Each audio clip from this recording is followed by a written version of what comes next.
ไอ้ไปแกกล้วยไอ้เอ้ยมาแล้วไอ้บ่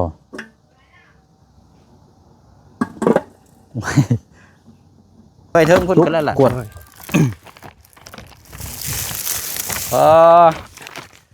ลอยละบาทนี่พี่น้องเนาะ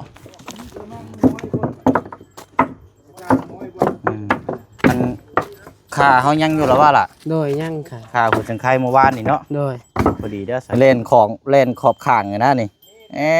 นี่บ่โตเบิดเท่านั้นเฮ้ยย่างงัวนี่เนาะ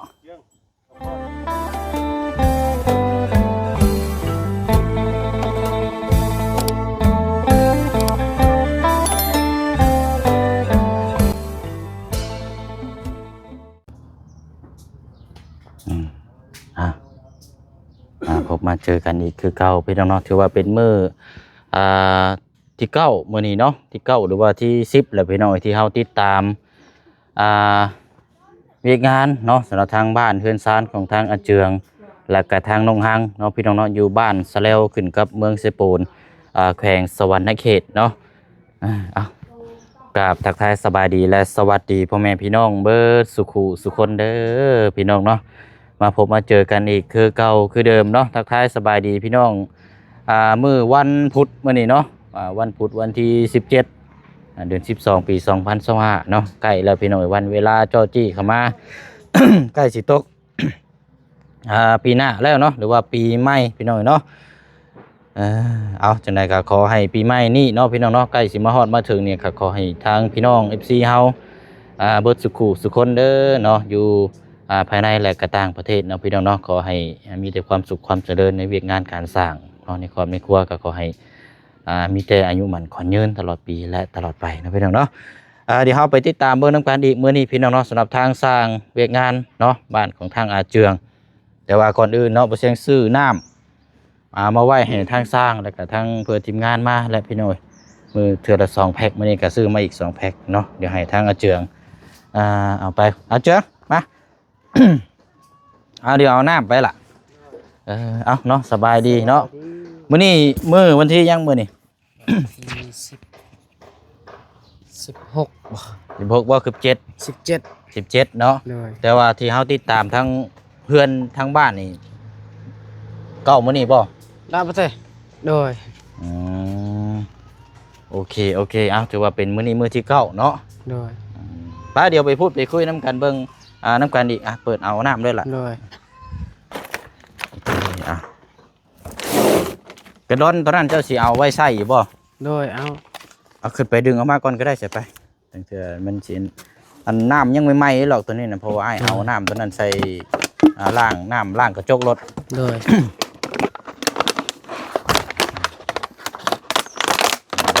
มาพี่แพ็คหนึ่งก็ได้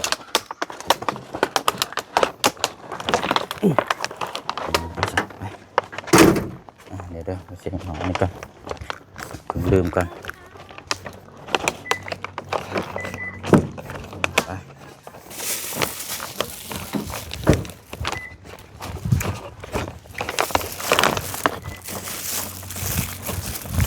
โอ้ยกล้องกระดึงสั่นเลยเด้อพี่น้องเลยเฮียอะไรโอ้เยอะนี่พอเราไปกรอกน้ำกินพี่น้องเลย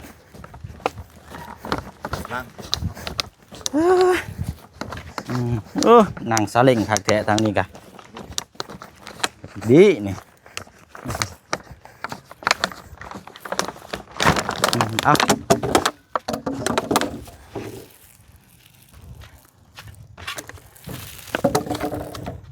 เอาไว้ยังเธอลมพัดมันยังเนาะเอาตัวนี้นี่ต้องดึงตัวนี้เอาน้ำมันจะเอาขึ้นไปไว้เทิงพุ่นก็แล้วล่ะ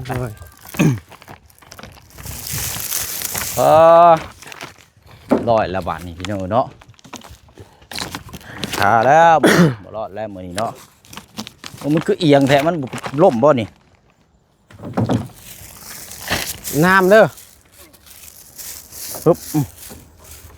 มาหอดจะขึ้นมาเบิ้งรถเลยขึ้นเฮือนใหม่นี่ว่าของใหม่นี่ก็จะขึ้นคือกันเลยพี่น้อง ป๊าดถึมเลยนี่เนาะคักแล้วไปหน่อยเนาะเอาเดี๋ยวนี่ให้สร้างก่อน โดย คือมันแบบนึกว่ามาสามมาเห็นแต่ซอง โดย จะกินแล้วบ่มื้อเช้านี่ กินแล้วชองแล้ว ซองแล้วบ่ โดย เต็มร้อยบ่ โดย มีไผแน่เข้ามาหา มีเบาเล่าวแล้วก็เบาไล่ อ๋อโอเคใช่เอาอันนี้ทางสร้างก็ได้เด้อ ได้ ว่านั่นเน้นดีโพ2 นิ้ว ใหญ่ครับใหญ่ อ่ะโต สองนี่เลยได้สองเลยได้ สองแล้ว ชามเลยดิเอา เจืองอันเก็บอันนี้ก็ได้ละเก็บเศษไม้นี่ก็ได้มีอันนั้นบ่มีกระเป๋าเนาะมีบ่กระเป๋าขาด สิไว้ดังไพ่ป่ะ แม่นมันจังบ่ฮบได้นี่ โดย เอาเก็บไปนำหั่นนะ ทิมลงก่อน บ่คันว่านั่นน่ะเอาใส่กระสอบมาเก็บรถมันจังบ่ง่าย มันเองบ่แม่นมันจังแล้วทีเดียวเลยนะ โดย เอาลบไปเบิ่งเนาะกระเป๋าอยู่ใต้ตารางเจ้าอันปุกกระสอบปูนหั่นก็ได้เอาขึ้นมาเก็บนำ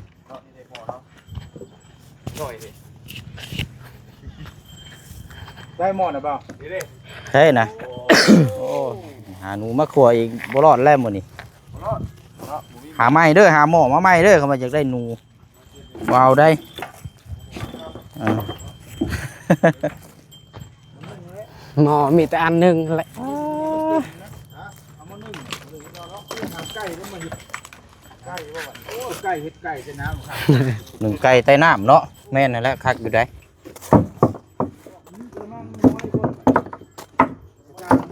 อืมอันค่าเฮายังอยู่แล้วว่าล่ะ โดยยังค่ะ ค่าหูจังไข่เมื่อวานนี่เนาะ โดย พอดีเด้อสัหนึ่งไก่ใต้น้ำเอาข้าวหูจังไข่มานี่ก็อบมีแต่ไก่นะอันนั่นเองกับพริกไทยพริกไทยมิดตำใส่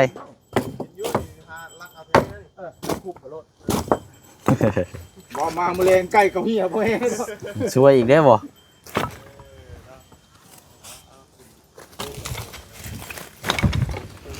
ไม้ซุปหมูอย่าไปเด้อไม้ซุปหมูเด้อเอาแต่ไม้กรอก เอาต่อเคราะห์คะเละนั่นล่ะโอ้อันนั้นครับก็เลี้ยงไว้ก่อน โดย มันเกิดเองตัวไหนในห้องอีก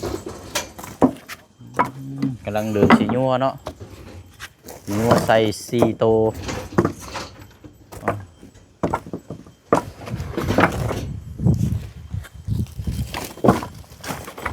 ไก่ดินเขาติดไปกลางไก่บดีลูกเหลือเป็นแม็ก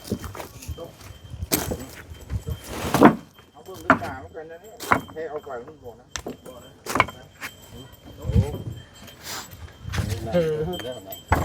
น้ำมันก็ตกอยู่แล้วเนาะ จะห้ามมันได้เนาะแมท เนาะค่อยเก็บเอาละเก็บตัวนี้แหละเอาไว้จุมื้อแรงนี่ โด พวย กกระปอกกระแปกตัวนี้แหละป้าได้เสร็จไหมพวกนี้จูพื้นจูพายนี่โว้เบิดตัวนี้ได้นี่มันลุกมันล่อแล้ว โดย มันลุกแล้วมันก็ใส่ติดง่าย พวกคิดกูไม่บอกบอกเงาในนี้หรือว่า อืม ทางทีมเงาเขาก็หาได้ เอาตั้งไว้นี่แหละบ่ได้บัดเพิ่นตัดแล้วก็จังโจมลงแบบเท่านั้นแหละโอ้เนาะนี่เนาะคักดีนี่ทางเข้ามานี่ใส่ลูกติ่ง รบน้ำเนาะ ลูกติ่งนี่สิใช้อยู่ประมาณ1 เจ 2 เจ 3 เจเนาะ4กับบันไดดึงขึ้นมาหั่น โดย เพิ่นว่าเป็นไปได้นี่เนาะให้เพิ่นเดินขอบก่อนตอนนี้มันสร้างเขามีอันริเตอร์อยู่บ่ยังเปิดห้องน่ะก็ โรเตอร์นะ แล่นขอบ โรเตอร์ป่ะนี่เลยสักผ้า เล่นของเล่นขอบข้างไงนะนี่นี่บ่โตเบิดเท่านั้น เฮ้ยเฮ้ย ย่างงัวนี่เนาะ เอาก้อนเลยลืมก้อน เอาอะไรงัวไปแน่ล่ะงัวไปแน่ เอาเมาจะคืนนี่บ่ฮะเมาคืนห้องจังนี่เป็นโต๊ะเบียร์อีกปั๊มน้ำมันอยู่เมาเฉยบ่ได้เมาแล้ว เจิดเลย ขนาดน้ำ ตั้งเสียงเนี่ย อาบค่อยนะอ่ะ ตั้งเสียงโทรหา บ่ ว่า มึงมาช่วยมึงมาโทรหาอันสร้างเชียงนี่แน่ อันนี้โมเมนต์ช้างอันนี้ จักเมาบ่เมาน้ำยังบ่มีสิทธิ์ได้อาบค่อยเสืออยู่นะ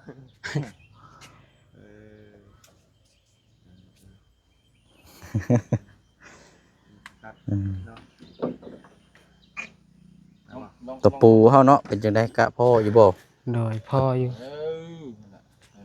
ตะปู10ตะปู8เนาะลายเต็มอยู่บ่ล่ะ ยังลาย โอ้โอเคเนาะลายเต็มดอกเนาะ วันนี้อากาศดีเนาะมื้อนี้เนาะมันมืดเนาะ หรือว่ายังละแก๊ส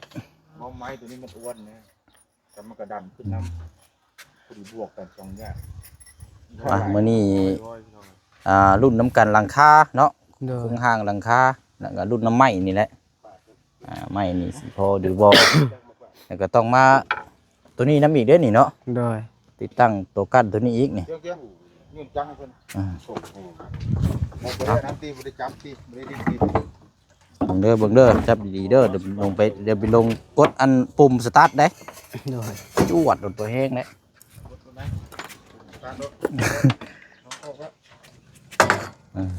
ประมาณเท่าไหร่ อยู่ในย่างแท้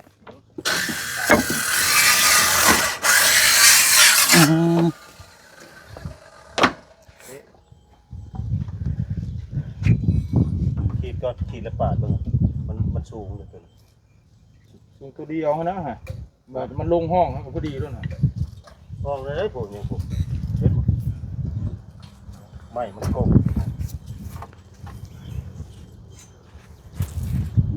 เป็นลูกมือนี่แหละเนาะเบิ่นเอิ้นอยากกัดยืนให้เพิ่นว่ามันนั่นนี่ยังไง โดย นะยับมาขีดนี่ขีดละปาดลง ขึ้นเจ้าต้องถึงมือเกี่ยงในงานนี่นะท่านบ่ได้อะไรตัว ขึ้นไปเทิงบ่อนอ่ะ โดย ขึ้นแล้วนะ สีมันมืดแน่บาดนี้เนาะ ไปนั่งชมวิวเป็นยัง มืดครึมๆในจังน้อย มืดแล้วมื้อนี้น่ะ โอ้ เอ้า ขาดมืดแล้ว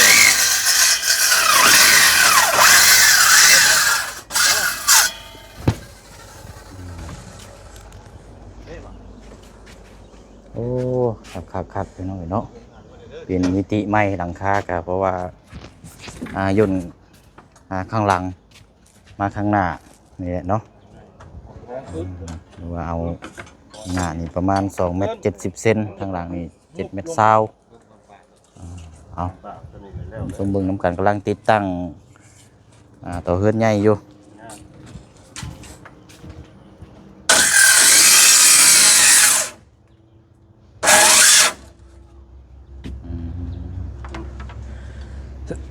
ตายแล้วตัวนั้น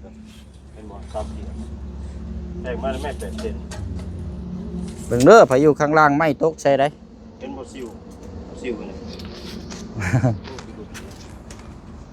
โอ้ยมาเบ้ายืนไปยืนมาบัด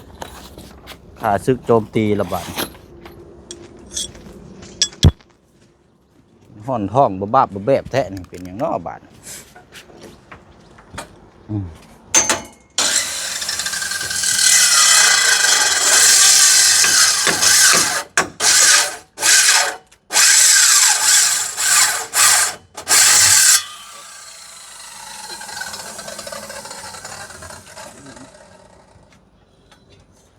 ซิวเลยซิวตาเขียวเลยใหญ่ไม่ใหญ่ ปะ ตัวนี้มันโกงขึ้นตัว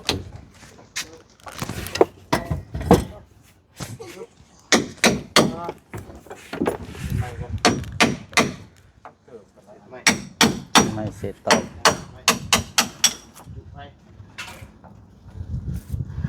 ทางพื้นใกล้ๆครบน้ำเลยเนาะ แม่นแล้วคักเยอะเห็นดีน้ำอยู่ไปเจืองนี่บ่แถวใกล้นี่ หารักนะ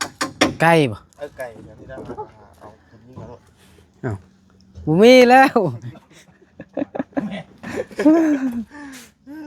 เนาะรุ่นหารักอะไรบริวารหาชื่อได้เดี๋ยวนี้นะ จังหน่อยว่าโอ้ไกลบ่เห็นอีกแล้วเนาะ สิว่าขโมยก็แม่นบ่ ว่าคงไม่ตายแล้ว กันอยากขโมยเนี่ยต้องไปหุ้งสีเข้าเด้อ หลายเนาะ หุ้งสีเข้าบ้านนอกเฮาน่ะเพิ่นบ่ได้เฮ็ดคอกอ้อม ไก่มันไปเวลาเขาเจ้าไปสีเข้านั่นไก่ไปเต็มอยู่เด้ โดยมันหาตอดเข่า มันตอดกินข้าวเด้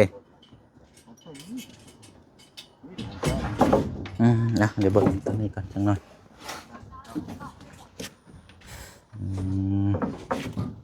เอา ลงปุ๊บ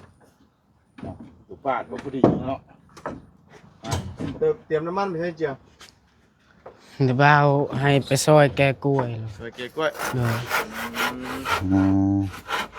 เก๋ใจบ่ ใกล้เติบ เที่ยวเดียวบ่ โดยเที่ยวเดียว เอาจะมาจังโมงป่ะนี่ เราให้ไปตอนนี้แหละแต่ว่า อื ครับ มตอนว่ายเด้ช่วงบ่ายไปเที่ยงถึงมีนัดหมายเด้อ โดย ต้องลงมาให้ได้เด้ตัวนี้เด้อ โดย อืม ไปเก๋กล้วยก่อน ไม่ใจกล้วยก่อนก็ได้แต่ว่าตอนตอนบ่ายจังมาเด้อ จังน้อยก็มาแหละมันไวอยู่เขาตัดแล้ว มีเอาขึ้น เอา เดี ไป ยวเลย ไปแก้ซื่อ โดย ๆอืม ก็ว่าให้ไปซอยเข้ารถเขาเพ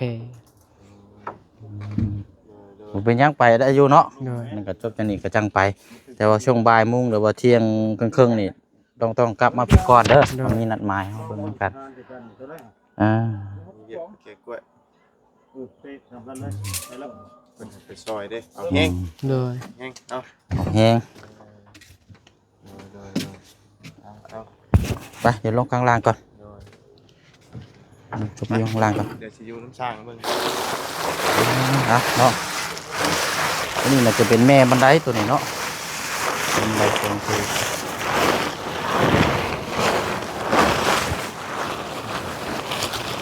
พับไปโดดหลายได้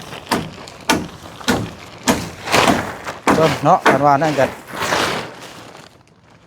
อันนี้มาให้ดูให้กินนี่แหละพี่น้อยกับสร้างเนาะกันว่าเป็นไปได้กันแต่ว่าหมอบ่มีพี่น้อยหมอน้อย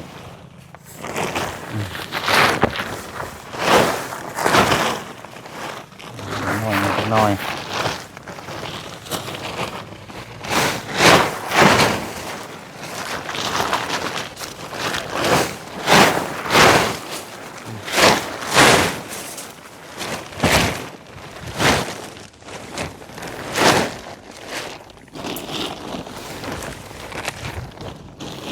เดี๋ยวรับรองเที่ยวสถานที่ไว้นะเพราะว่าจะมีเครื่องลงมาเหมือนพี่น้องเนาะเดี๋ยวเบิกน้ำกันได้พี่น้องเด้อเนาะมีเครื่องมามอบอีก เป็นช่วงบ่ายโมงพอแหละแต่ว่าทางอาเจืองนี่สิไปแก้กล้วยให้ทางนาบ้าวก่อนเนาะ โดย ไกลเติบอยู่บ่มองไปแก้ โดยใกล้อยู่ภูเราตัดมันแล้วแต่ว่าเราไปแก้สิรถเราเพในทาง ไกลบ่มองเขาไปสวนเจ้ามื้อนั้นน่ะ ต่างกันกุละทาง ตัวยับขึ้นไปสินขึ้นไปพุ่นแล้วก็แยกกันบ่ ตัวนี้ทางไปทางสวนน้องซอนแหละสวนเรา อืมไกลๆสวนน้องซอนนั่นแหละ ว้าวแล้วก็น้องสอนก็บ่ได้อยู่ซ้ำได้มื้อนี้ก็เนาะ โดย บ่อยู่อีกแล้วมื้อนี้ก็จะไปทางใด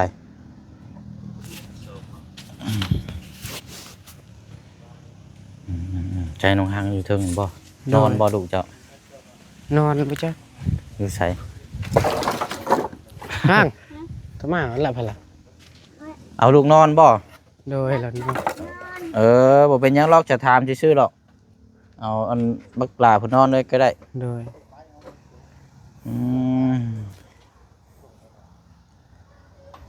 เป็นจังได๋ซะของกูของพังเฮายังคือเก่าอยู่บ่ โดยกินแล้วมาเคือ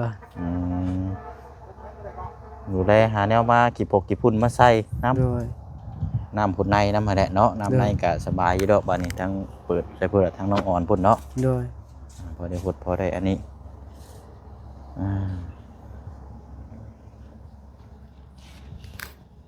นี่แหละมื้อนี้อาจจะโครงหลังคาเนาะ โดย ยันแล้วอยู่มื้อนี้พี่น้อยโครงหลังคานี่ยันแล้วอยู่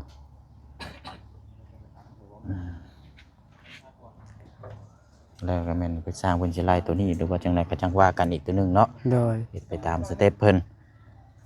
หรือว่า พี่น้อง FC เฮาเนาะถ้าเครื่องของมาครบแล้วถ้าว่าอยากเห็นมุมมองจะเด็กจะหน่อยก็ได้เนาะเดี๋ยวผมจะสิแนะนำบอกทางสร้างเพิ่นตัวเติมให้พี่น้องเอาหาไก่มาอบเมาะมื้อนี้อบฟางมื้อนี้พี่น้องเอ้ยช่วงแรงๆเนาะ โดย ขากิ่งตะขาย่างอยู่ดอกเนาะ โดย เอาทางรุ่นชมน้ำกันซะพี่น้องเอ้ยใช่โมหนึ่งนี่แหละเนาะ โดย ป้าสามีแต่ว่าน่าเจ้าขึ้นไปหาทางบ่บุญก่อนก็ได้เด้อคันสิไปได้ก็ขึ้นไปบอกเพิ่นเด้อไปบอกทั้งพี่น้องก่อน โดย แล้วก็จังไปแก้กล้วยแล้วก็กลับมาช่วงบ่ายโมงเด้อเฮามีนัดหมายกันเนาะ โดย ไปเนาะ โดยสบายดี โอเคเบิ่งเด้อคอยขับรถขับล่างเด้อ โดย อันน้ำมันบ่นั่นน่ะเอาใส่แล้วบ่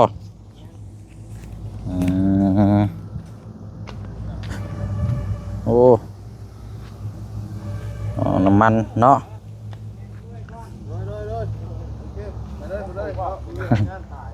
ไปเนาะฮะนี่ก็41 โมงแหละ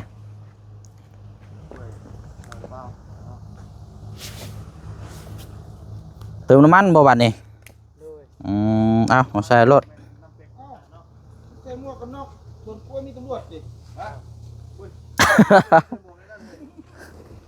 โอ้คักดีนี่เนาะอ๋อใส่เกือบบุดอีกเกือบบุดก็ส้นขาดอีกโอ้โธ่หลุดไปแหลกเกือบกัน ขาดแล้ว เนาะ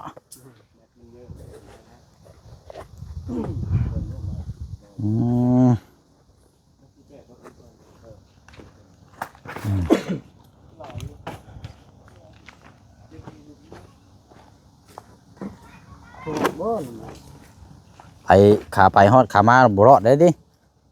บ่ยันฮอด ไหนบ่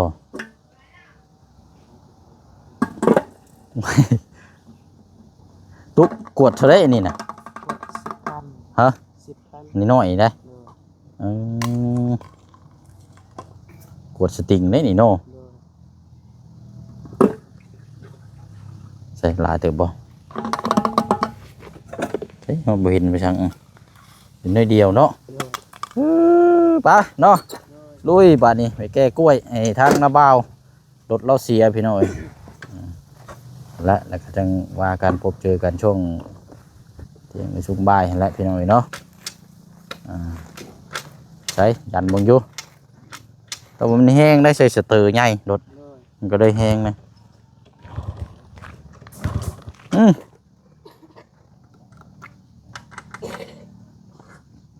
ปล่อยเลย น้ำมันยังบ่ลง มีตัวปั๊มอยู่บ่เอาไป